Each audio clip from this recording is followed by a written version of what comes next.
Het jy al ooit gewonder waar vandaan jy die energie kry om alles te doen wat jy kan doen? Dit kom al die pad van die son af. Hoe kom die son se energie dan tot in ons liggame? Dit begin by die proses van fotosintese. Die son stel 'n massiewe hoeveelheid energie vry. Daarom is die son se strale vol energie.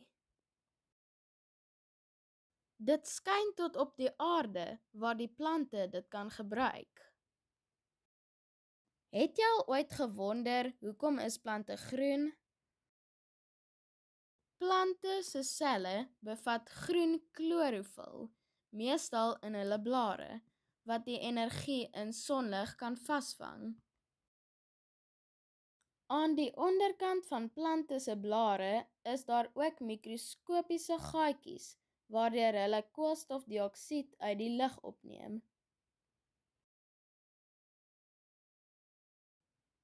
Baie van die koolstofdioksied wat in die lug is, kom van diere en mense af, omdat hulle koolstofdioksied vrystel wanneer hulle asemhaal.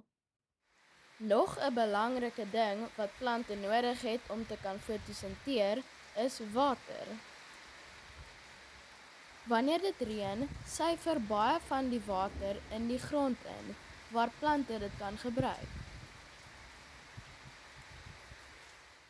'n Plant se wortels neem water op uit die grond.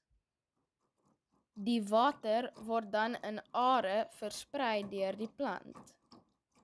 So gebeur dit dat daar water, koolstofdioksied en energie vanaf die son gelyktydig in die blare is, sodat fotosintese kan plaasvind.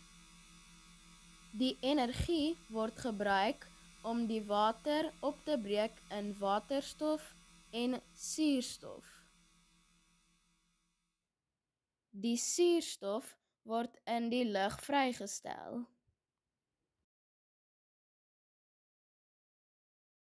Mense en diere het hierdie suurstof nodig wanneer hulle asemhaal. Die plant gebruik dan waterstof saam met koolstofdioksied om glikose te vorm. Die glikose is voedsel vir die plant.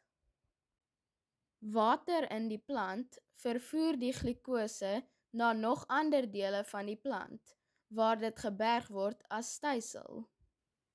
Wanneer 'n dier die plant eet, kan die dier se liggaam hierdie gebergde energie gebruik en ook so weer energie verskaf aan roofdiere.